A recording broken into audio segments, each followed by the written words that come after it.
concerning time. And so we just really want to be here to support you through this time. So this is our second webinar that is in response to the tariffs that were announced and then did not actually take place and are scheduled to potentially take place on March 6th. So today we're going to talk about promoting Buy Canadian, Buy Ontario within your business. I'm Erica Shelley, Dr. Erica Shelley, and I'm the Executive Director of the Organic Council of Ontario. I think most of you know us as OCO. I'm also a beekeeper. So I have been a beekeeper for over 15 years. I sell honey. I do research with honeybees and with bumblebees. And so I'm also a farmer. I don't own farmland in the same way that a lot of farmers do, but I'm definitely a farmer and my life is dictated by a number of things. And so I'm actually feeling the impact of these upcoming tariffs already in my business. So I really understand not just in terms of my role at OCO, but also my role within the agricultural value chain and how important a time, how pivotal time this is for us in this world. So today's discussion, how to promote Buy Ontario, Buy Canada, is designed really with you in mind. So we'll explore data-driven strategies and practical solutions to help deal with these tariff challenges and really reinforce local organic production, because that's what we're always doing here at OCO. So this session is especially relevant for our members who are navigating similar issues.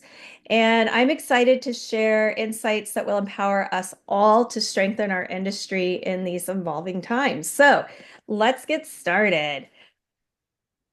All right. Do you guys like my little popsicles with the Canada flags in them? I'd like to think that those are like organic strawberry colors, but probably not. But today, our tour, we're going to explore the tariff changes and their impacts. We're also going to explore supporting and promoting local organic businesses. We're also going to talk about strategies for strengthening local supply chains. And I want to actually know in the discussion right now, if you guys can throw it out in the chat, is what motivates you to buy local products? Before this tariff thing, were you motivated to buy local products? Are you now more motivated to buy local products? Throw that into the chat while I get started on the rest of this talk.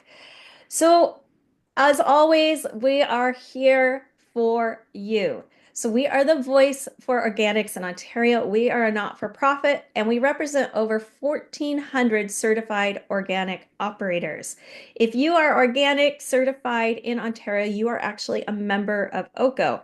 We don't require payment for your base membership, but we really, really appreciate support and we have lots of membership perks that we can give for upgraded membership. So please keep that in mind whenever you see these come out that we are really just we are sustained by you.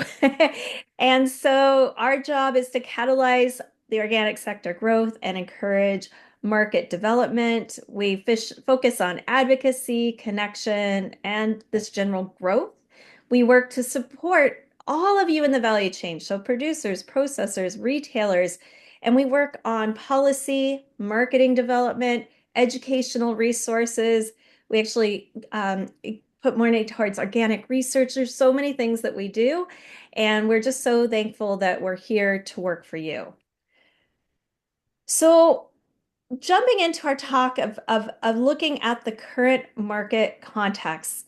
So the tariffs are scheduled for March 6th, and they're expected to increase import costs by approximately 25% for certain products imported from the USA.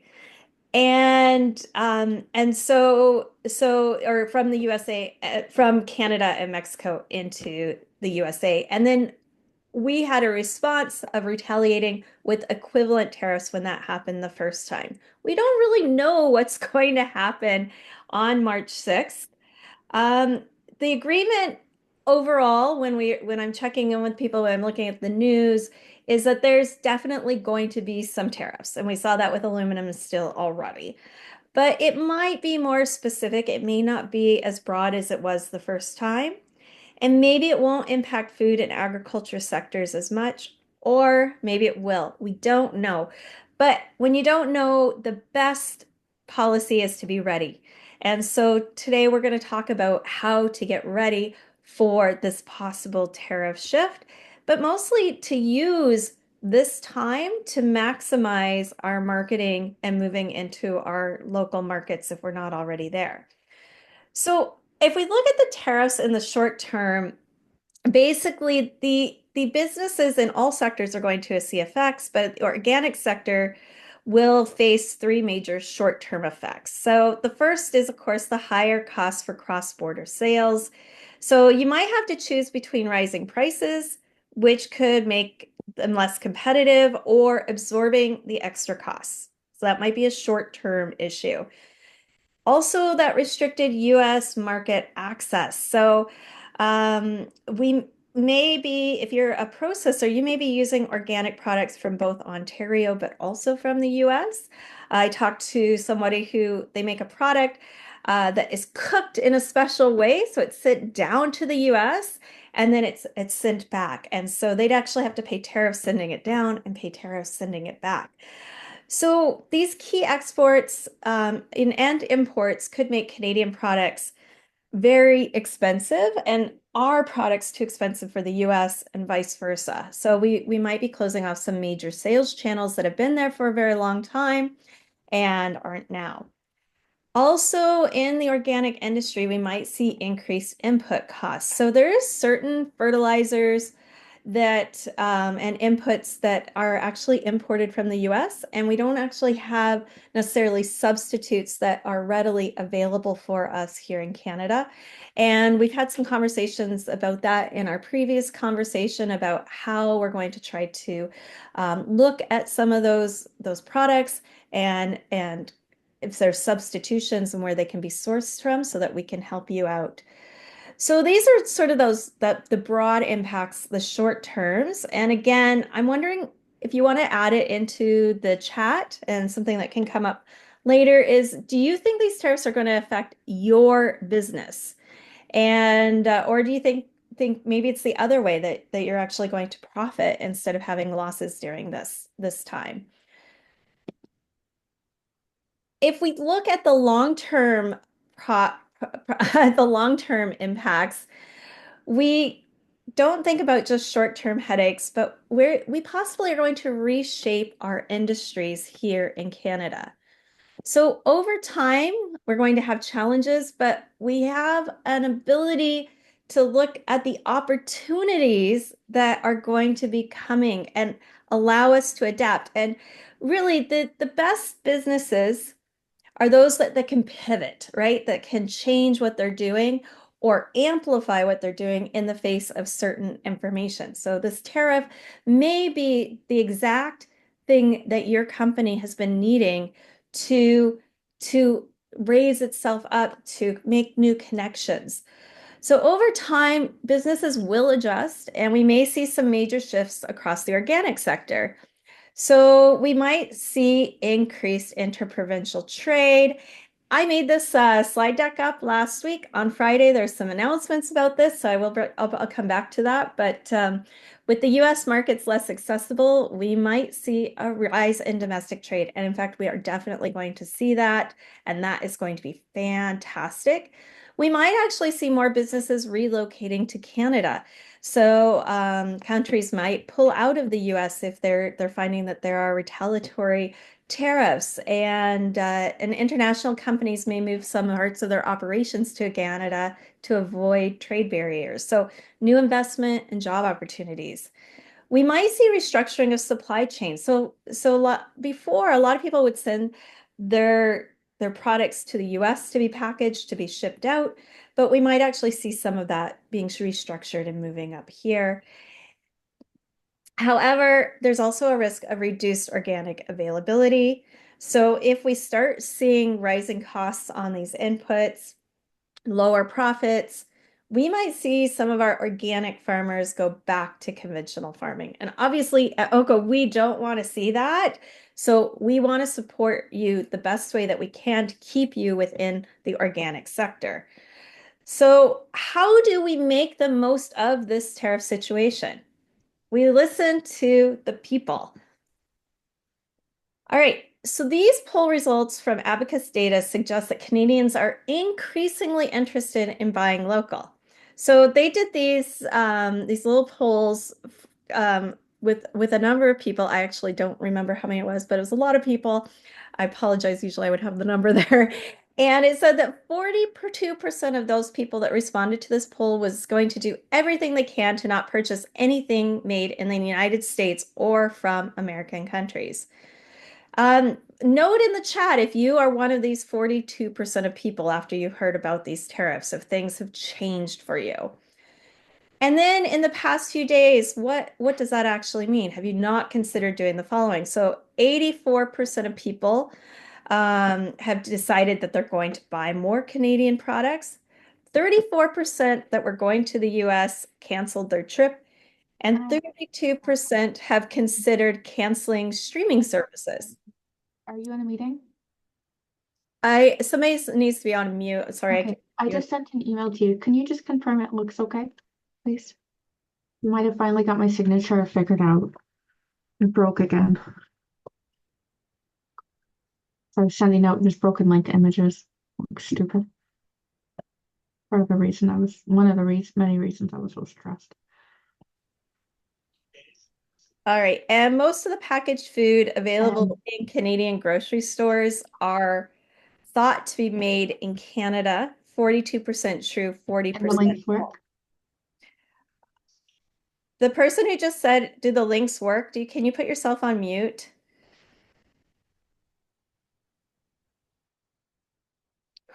All right. So if you actually look at the amount of organic food sold in Canada, 63% of it is actually imported from the US.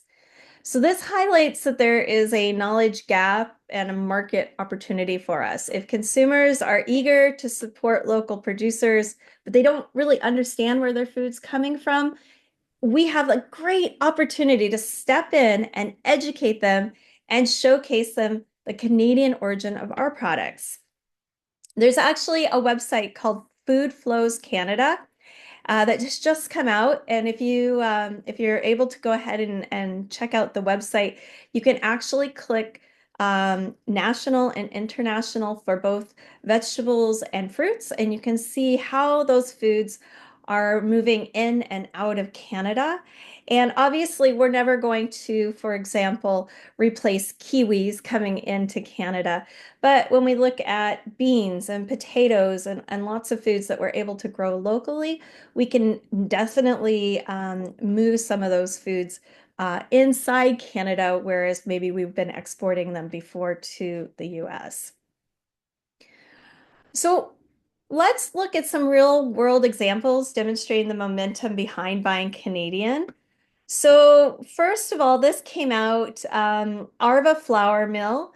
So Arva Flour Mill is in London area, and they're seeing a huge sales boom. So they do most of their sales online, and people are choosing their locally produced products over imports. So that's a really neat story where we start seeing that come up. So not necessarily an organic provider, but this is one that was put into the news in terms of seeing a boom in response to the tariffs. And I've been hearing from a number of CSAs, and there are some news stories about it as well, that the profits and memberships for CSAs are growing up. And this makes sense, right? If we're unsure where our food is coming in the summertime, signing up for a CSA right now would make sense because now you know that you for sure are going to be getting your local produce.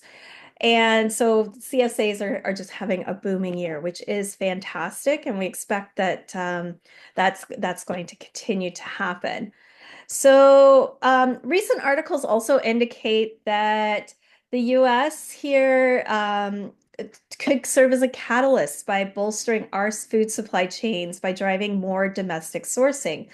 So all of these examples together collectively show that there's a shift towards supporting local producers, and that shift is underway. So let's make the most of it. How can we do that?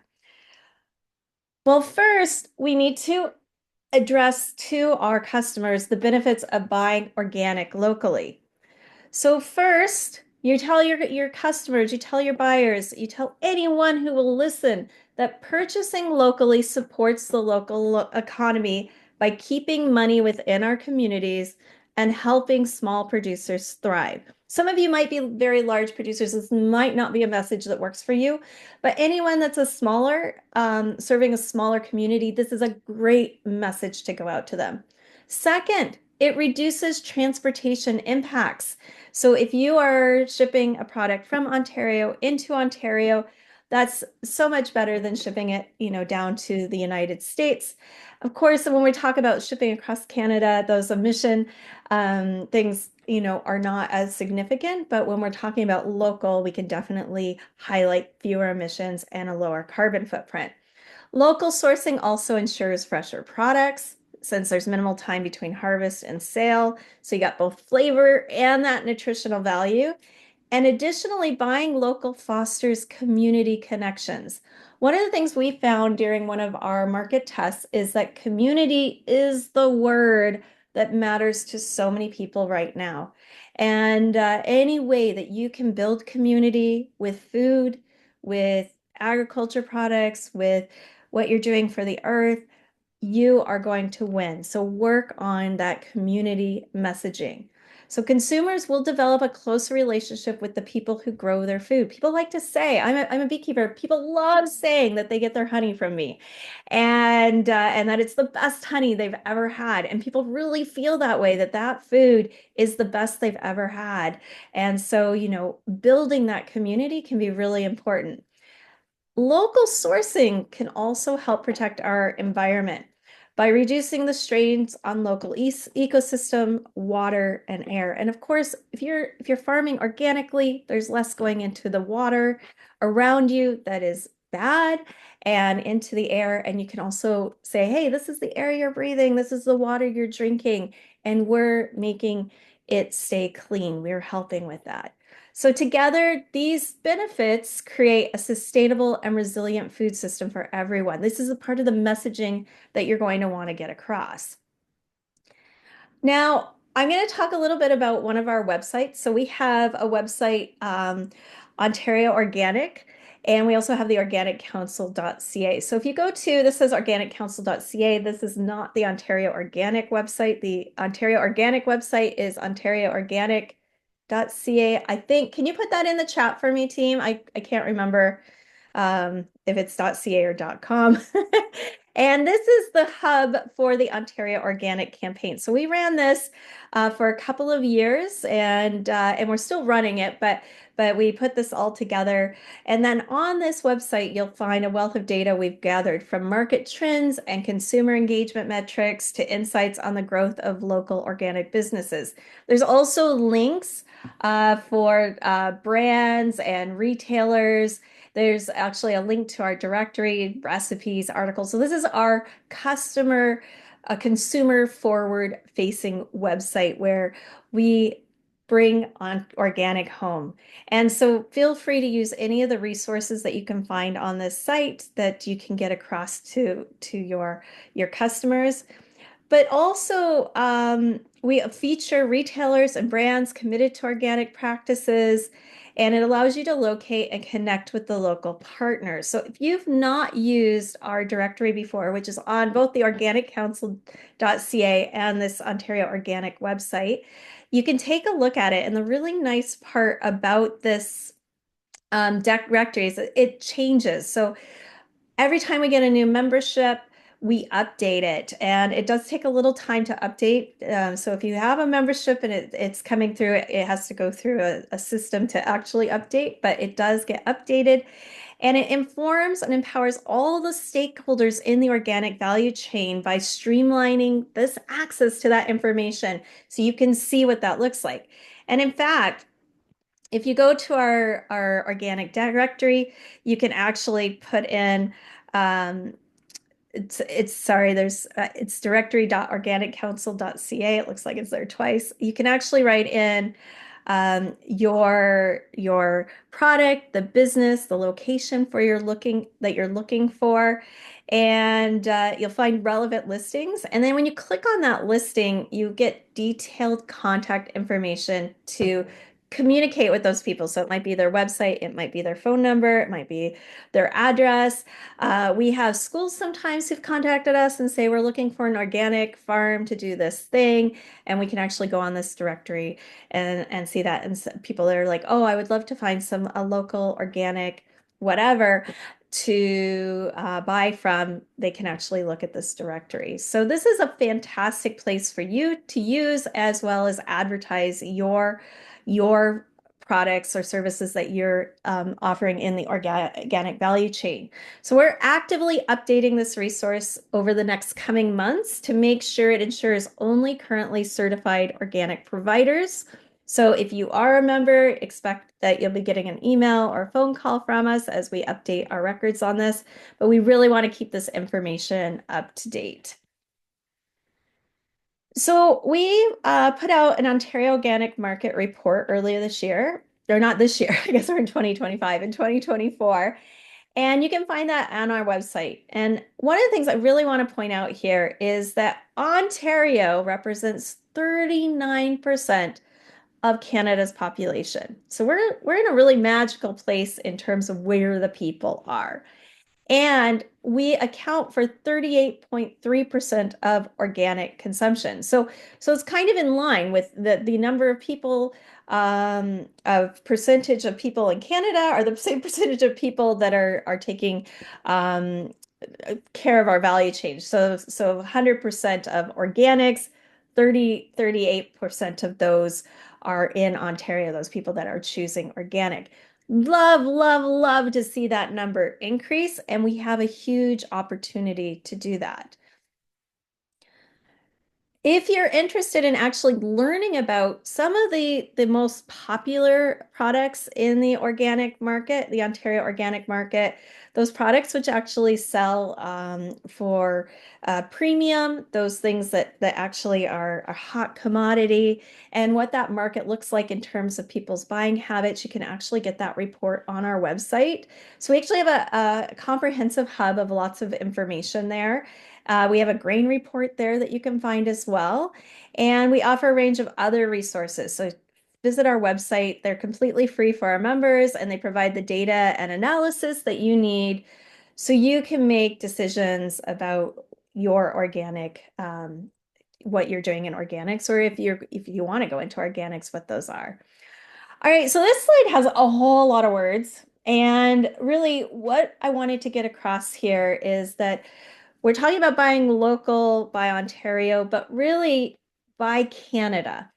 So buy Canada is another message that we can get across. And one of the issues that we've had for a very long time in Canada is interprovincial trade barriers. So we've had multiple certification standards across provinces, higher costs due to diverse tax regimes and transportation rules. Like truckers have a difficulty going between all the provinces, and it's been a big headache.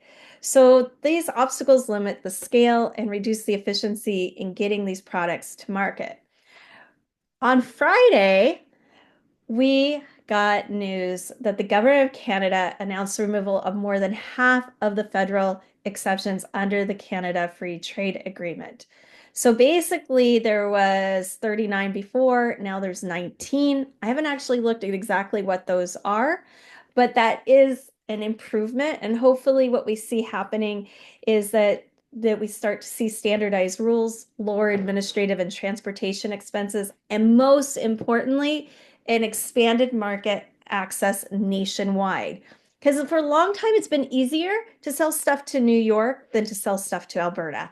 And now with these tariffs coming in, Canada has to look to itself and so say, why did we make this so hard? Why can't we just make it easier to sell things across Canada?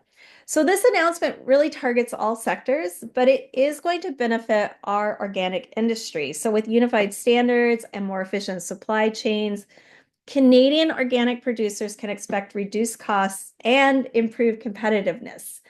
So that means that if BC maybe was getting organic produce from the US and it was actually cheaper, that now we can actually send our products there and actually be competitive, which will be fantastic. So ultimately, this means better opportunities to showcase and promote local, certified, organic products, helping us displace the volume of imports and strengthen our domestic market. We don't really like the idea of displacing people in markets that have been working, but when we have tariff things come in like this, we start realizing how much dependency we have on our southern neighbor, and building up more resilience is very important, whether or not these tariffs come into place or not. So now we're going to go to more specifics. How do you amplify your brand, your messaging, your products, what you're doing in the organic value chain? So let's talk about effective email marketing. So first of all, do you have an email management tool? Are you using email? If you're not using email, that's number one. First, use email. Second, use a program that will keep everybody's emails together, such as MailChimp. In business, each email address is worth about $3 if you think about it like that, and then you can understand how important it is to keep those emails. And they might actually be even worth more money to you, but that's just if you start thinking of emails in terms of dollar amounts, it makes it feel a little bit more valuable. Um, and then you want to deliver targeted and preferably personalized messages. So if people are buying a certain product from you or they fall into a certain segment of your customers, then it's nice if you can send them personalized messages. And I don't mean like to, dear John, I hope you like the carrots that you said were so orange last week. Not like that, but more just in general towards that audience. And you want to really emphasize that you're local, that you're a Canadian producer, and talk about the benefits of buying organic locally. So, fresher products, reduced transportation impacts, and a strong local economy. So, these figures 70% of organic products in Canada are imported. And this is just from one research study, so those numbers might be a little bit different. But among those, 90% of those are coming from the US. So this shows an opportunity and necessity for promoting Canadian organic products. We have a market, we just need to take advantage of it. So I recommend sending out at least one email per week. You can do them on themes, so maybe you're, sending out in this is what's in season, and another one would be this is why buying local is important. Like you can have it one that's more custom for your business and one that's just in general. You'll find that messaging that works for you, and if you're using something like MailChimp, you can actually see how many people are opening it and actually going to your website from those emails. And if you don't have a website, get a website. That selling online is one of the easiest ways. Advertising online is one of the easiest ways that you can do things. March 6th is when we're seeing these tariffs possibly coming in. Take advantage of this time right now to start sending those emails so that if those tariffs come through, people feel like they have a way to respond. There is something they can do. Your farm sent me an email and I want to support local farms. I will get eggs from you, or I will buy your granola bars, or I will do something that will support your business. So make sure you take advantage of that.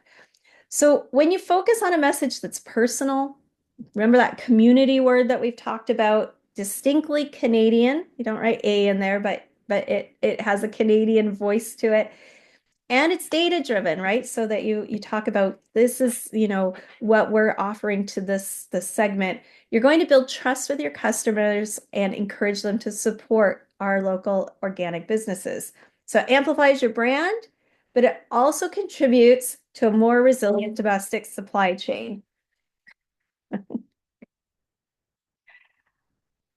Another place to look is at social media. So it's a really powerful tool for amplifying your brand. So there's both unpaid and paid strategies.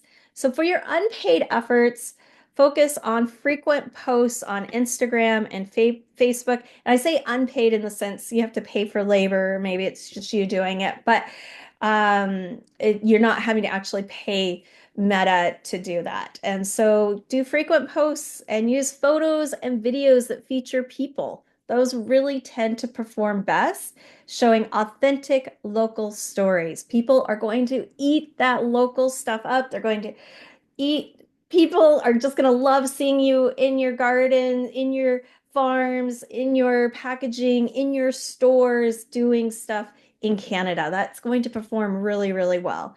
When it comes to paid campaigns, you have options. So you can use Google Ads, which is a little bit more expensive, or Meta ads. And sometimes you can test those out on your unpaid channels to see what performs well before doing a little advertising. Even spending, $2 or $3 a day on advertising on one of these platforms can drive people to you when you select the right audience. So I've added some audiences in here that are well performing in organic, particularly, but you look at health, organic, homestead, those are audiences of people that like those things that will usually like organic. And then you can, if you're very local, you can actually target your very local area within 10 kilometers for advertising on Meta. So there's a lot of opportunities there. And, for content, consider posting topics such as updates on what you're doing. It might seem silly when you're like, we're just washing out all the bins. But you know what? People like to see that. They like to see the whole process of what a farming season looks like. How you're prepping the farm. If you're going out to markets, do a video of you setting up the market and tearing it down all in fast motion.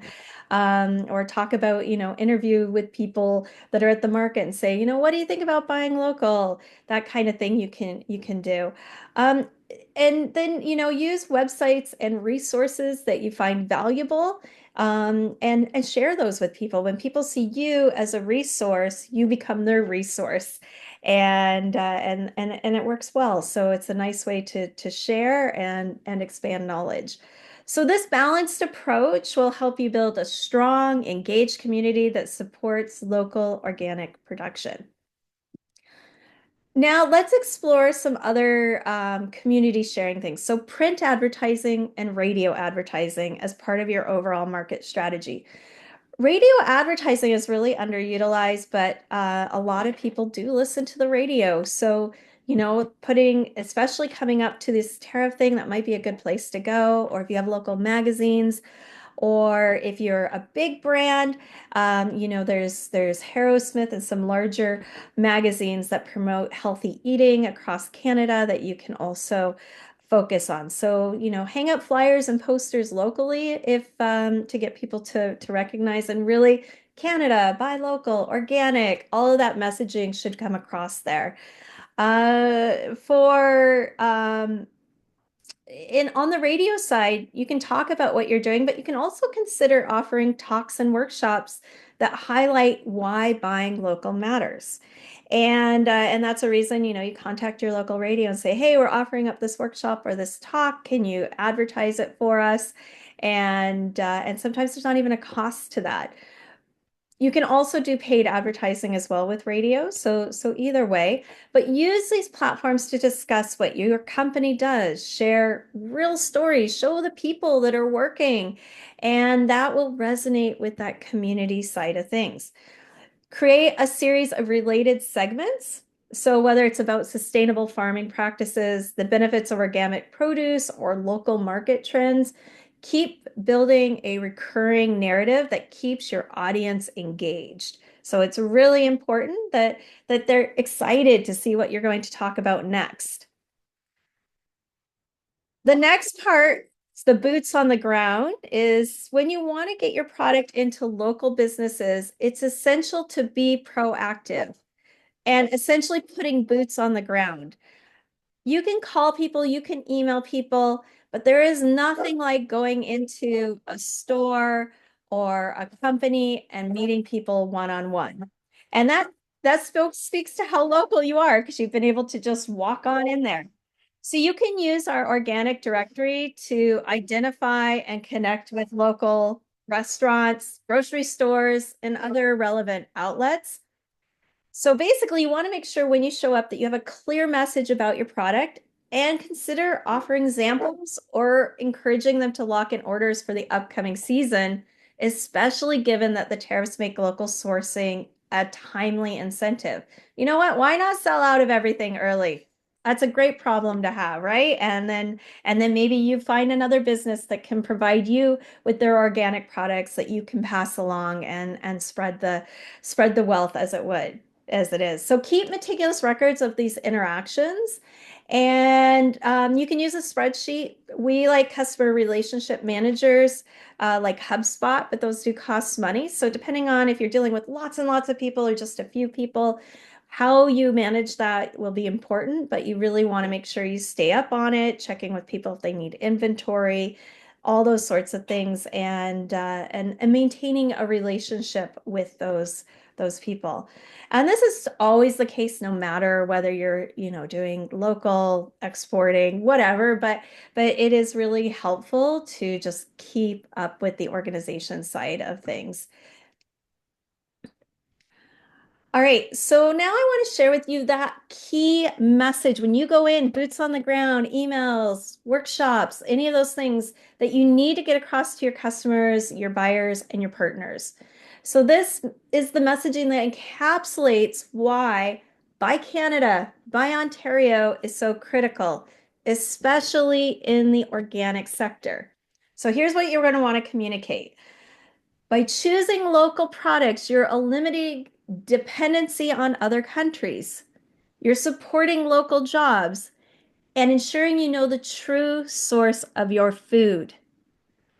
This approach builds that community and delivers fresher products without preservatives. Talk about reduction of emissions and packaging, and of course, guaranteeing no GMOs. And then talk about what that's doing to your environment. You're protecting our local water, our air, and our workers and the people who live in these places, all while maintaining the highest organic standards. If we're bringing in so many organic goods from other countries, we're keeping those communities safe, and they should be safe. Don't get me wrong, those communities should be safe. But also, let's keep our communities safe here, our water, our air, and our people, our animals, all parts of our ecosystems. Let's keep them safe. By using this clear, comprehensive message where we talk about the local shopping and that economy, the local products in terms of what that does locally in terms of freshness and packaging. And then we talk about our local environment. We highlight the direct benefits of local sourcing and we inspire trust and commitment among your audience. Like they become loyal to you because they really understand why buying your products matters. So this message can drive home the value of supporting our local organic community. Does that sound pretty straightforward? I'm sure it does. It's been something that we've been talking about before. Now, let's look at an exciting international opportunity. I know I've really been focusing on Canada and Ontario, but that isn't just effective domestically. It also can resonate in global markets. So, particularly, there's a number of countries that are actively boycotting US products with what's going on. And we can take advantage of that. So, our Canadian organic certification is recognized internationally, including in key markets like the European Union. Now, I don't know if you know, but the European Union is aiming to have 25% of its farmland organic by 2030. I've actually been over to Europe and have gone to some amazing conferences around this particular issue. And that means that they're trying to get as much of their farmland, a quarter of their farmland to organic. That means that people are going to be wanting organic choices. And so they probably will start buying more and more organic as well. So that's an opportunity. And that means consumers around the world are going to basically increasingly expect organic products. So our certification, these equivalency agreements work in a number of countries, including Japan, South Korea, Costa Rica. On Friday, I met with Kate Barlow from the AAFC, and I learned that they get weekly calls from countries that are seeking to import specific organic products from Canada. They want Canadian products. So, to tap into this potential, we'll be reaching out to our membership with a questionnaire to determine if you're interested in exploring export opportunities or if there might be some obstacles that are currently preventing you from entering those international markets. And oftentimes, those obstacles are having to do with marketing, not knowing what to do to get into another market, how to travel to those markets to talk to them. And there's actually a lot of funding and available resources around that. Can Export is a grant for exporters that opens for a short period of time, and it actually provides a lot of supports for exporting. Export Development Canada will actually look at other companies for you and say if they're a good risk or not and help get payment in advance. And then we also have the Sustainable Cap Program, which is through that AAFC programming. They've got a lot of different things that are mostly for working outside of Canada, but there is some programs for helping inside Canada. And really part of that conversation that I had with Kate is, can we get some of that money to start looking at that interprovincial trade as well instead of just outside of Canada?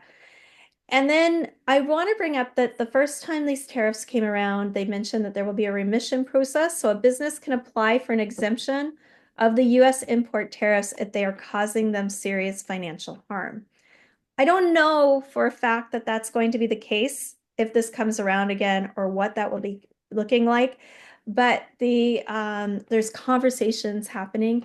The Canadian Canada Organic Trade Association, AFC, and in general, agriculture is working on finding out if this remission will be available and what it will be available for.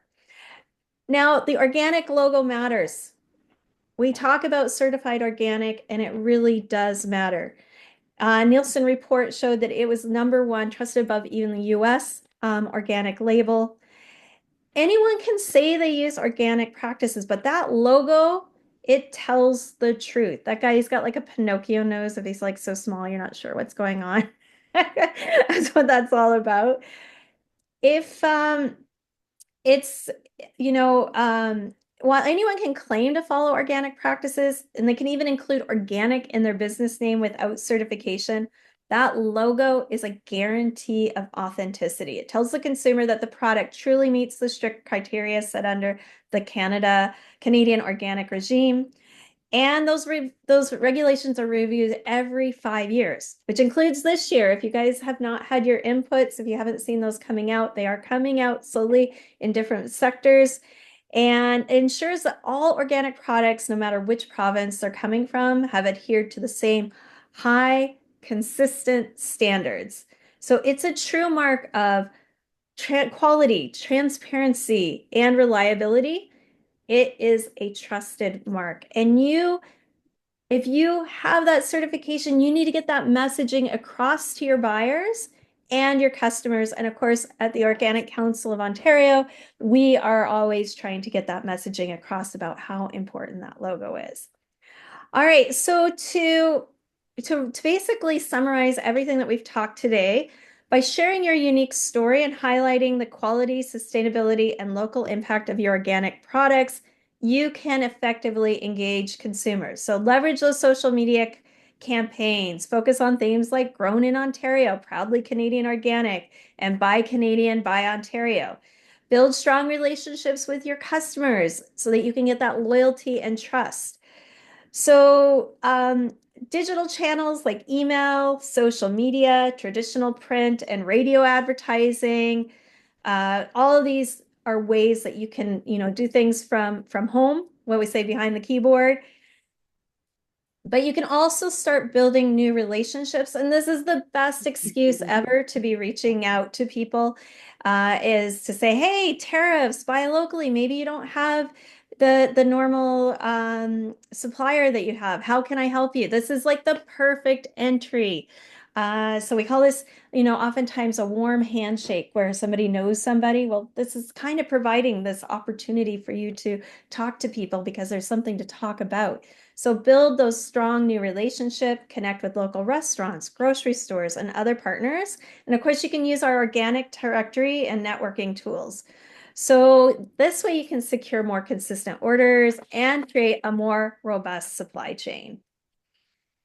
And the third step, I really didn't actually talk about this in our talk, but it is always the most important thing, is advocate for your business and the entire organic sector. We have one company, Finnings, that actually donates a portion of their sales to OCO and has that matched from their companies so that we can continue advocating for you. If your company can do this matching very small percentage, it does help us continue the work, but you can also be an advocator. So share your success stories, participate in policy discussions, or simply educate your customers on why local organic matters. Your voice actually really, really matters. So stand behind the Buy Canada, Buy Ontario message to support local jobs, environmental protection, and the highest organic standards. So these three pillars, ones we just talked about, promotion, building new relationships, and advocacy, are essential for driving the growth and reinforcing our commitment to local, sustainable organic practices. So as we look ahead, we need to realize that our current challenges aren't solely about reacting to tariffs, but basically, let's strengthen our agriculture sector and specifically, let's strengthen the organic sector. So, one of the ways that you can do that is by contributing to the organizations that advocate for you and uphold the standards of our industry. So us, the local Organic Council of Ontario, is we're your provincial voice. So we lead advocate on behalf of the entire organic value chain. And we do have membership. So as I mentioned, if you're certified organic, you're automatically a member, but we do have higher membership tiers where we can provide advertising for you, extra resources, spaces at our conferences, and more and more. And so really our job is to advocate for you to make this world a better place for organics, and that we can do with your help in terms of finances, but as well as any sort of help that you can offer in other ways. So it's a collective voice when you bring all of us together, and that voice really, really matters. All right, so I'm gonna wrap this up here. I really appreciate you listening. So we're gonna open the floor for questions and answers to address any questions or insights you may have. You might have something to add to this to help along our consumers or our participants today. You can also put your questions if you don't really like talking, you can put them in the chat, or you can actually, there's like a little hand you can raise. Or you can actually just turn on your camera or turn off your mute button and ask any questions that you might have. So thank you so much. And I'm going to quit sharing my page here. All right. Okay. All right. Hi. Okay. So I'm looking at your notes here. All right. So tariffs will increase costs for us. We don't know for certain how effect will be on our sales and marketing, anticipating negative indirect impacts. Um, Lauren says if a business isn't immediately impacted, it's a lot of messages here. So,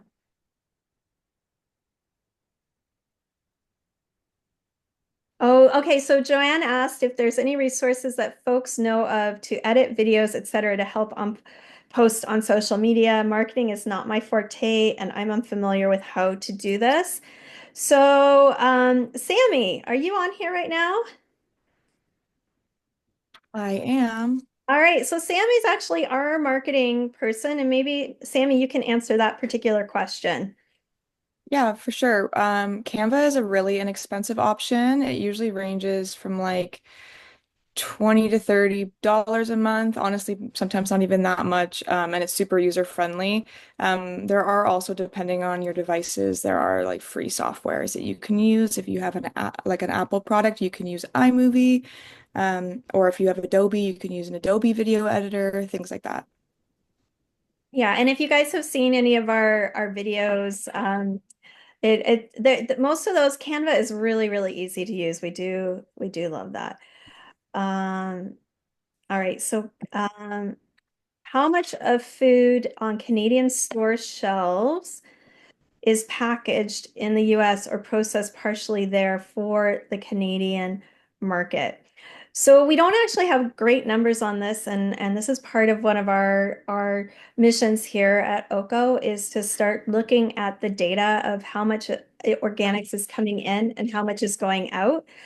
We've actually reached out to companies like Loblaws and Costco to try to get those numbers, and we don't have a hard number on that.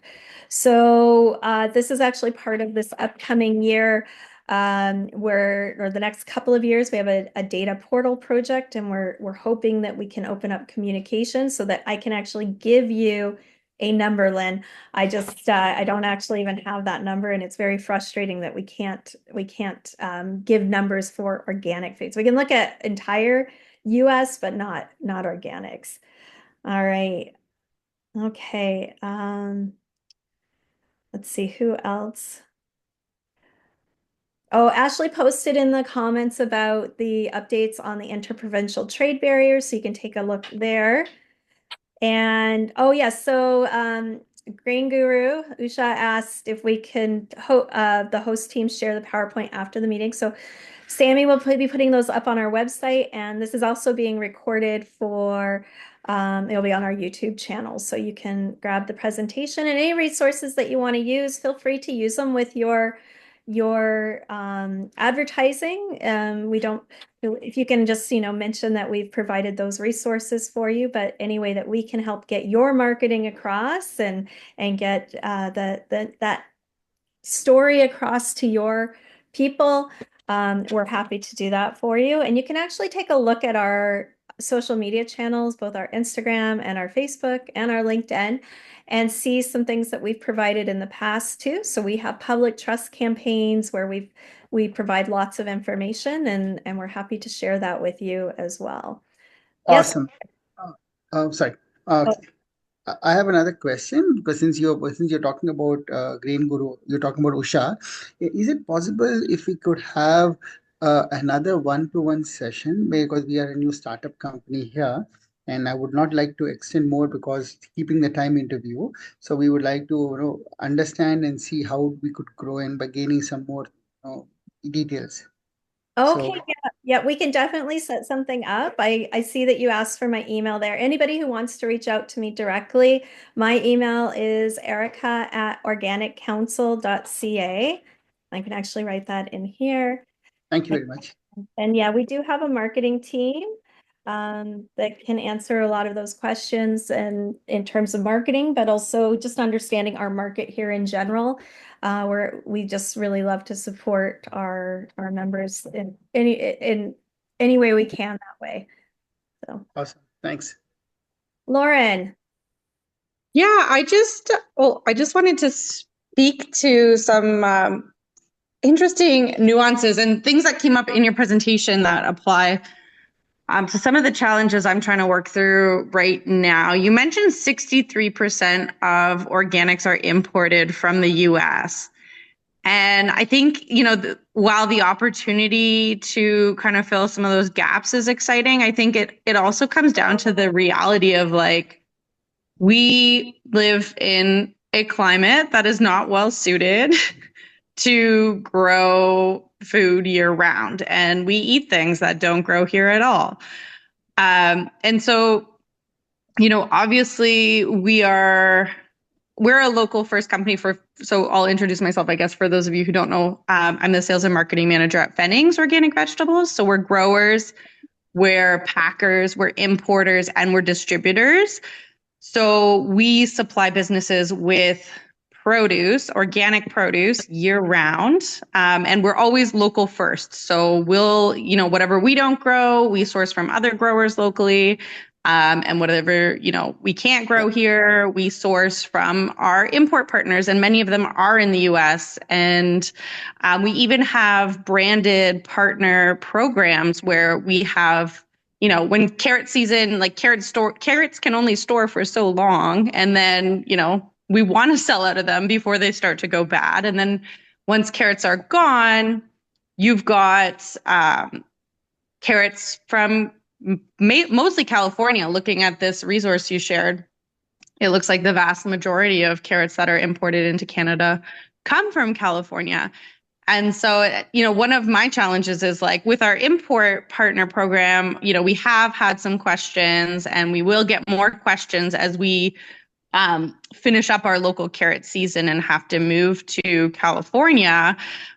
So, we're looking at, how do we educate consumers who are very adverse to buying anything from the US right now around the importance of this program to our local farm and the local jobs that we supply and everything here. It's such a complicated situation. And then there's the other side of things where there is going to be so much food waste as a result of the boycotts. And I'm considering, what are some things we can do to move out these Washington apples we're sitting on, or this California citrus we're sitting on, because, we may have got that product in right before the tariffs hit, or just around the time the tariffs hit. And now, nobody wants American products. So, so there's that other side of the coin of like, yes, support local and buy local, but what about all the food that's going bad?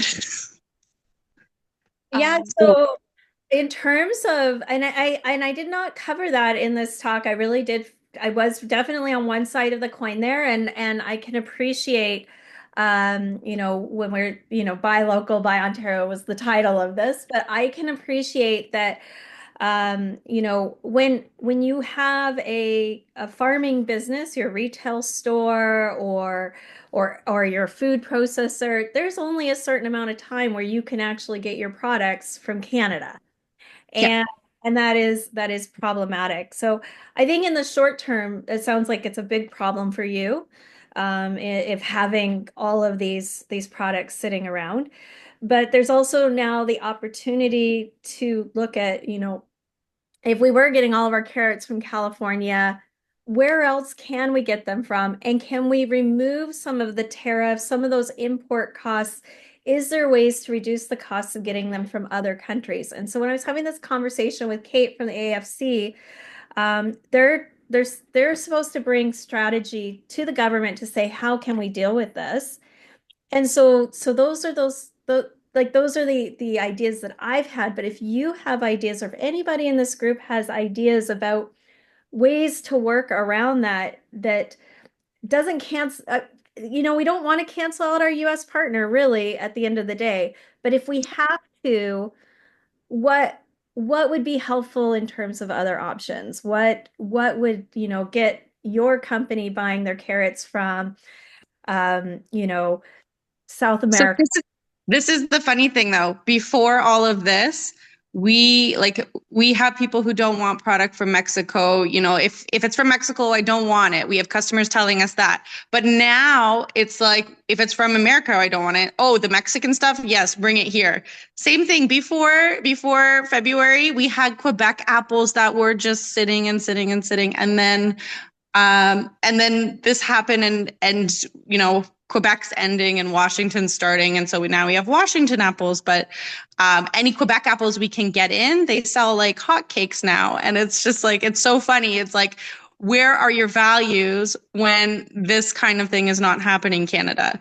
So I think incorporating into our messaging how important it is to shop with our values, not just when we're in a trade war, but like the importance of sustaining this, because these kinds of changes do not happen overnight. Getting carrots from another country doesn't happen overnight. Like, we're not going to be able to turn around and say, hey, Mexico, can you supply us with the amount of carrots we were previously importing from California?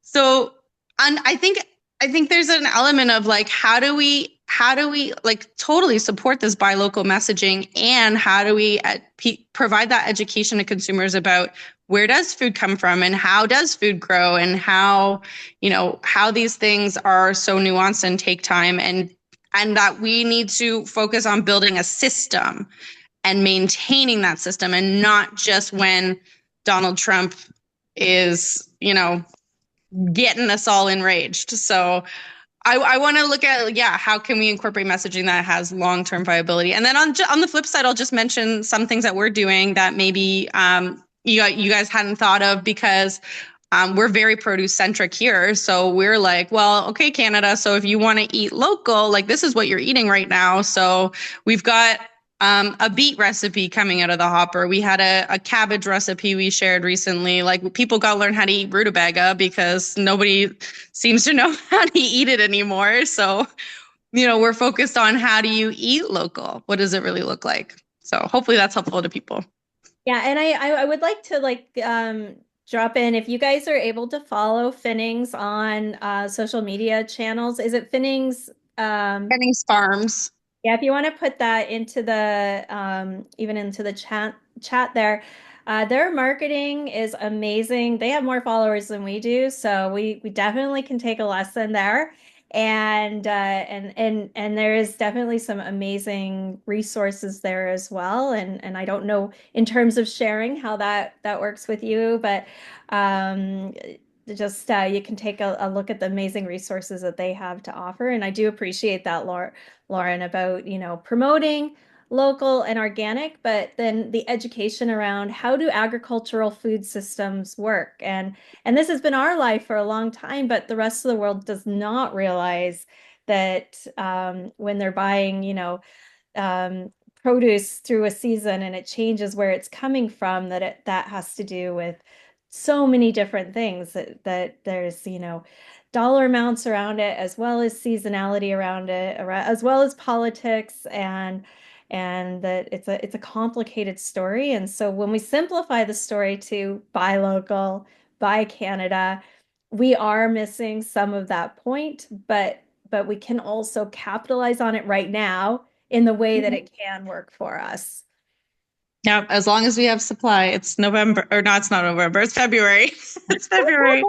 I'm like, yeah, the local availability, at least in produce, right? Like, obviously we have there are certain things. We got mushrooms, we got sprouts. There's some beets and turnips to go for a little while yet, but yeah, it's a tricky spot, Mr. Trump knows what he's doing, picking the right time of year to pull this Well, I don't kind pull of it stunt, right?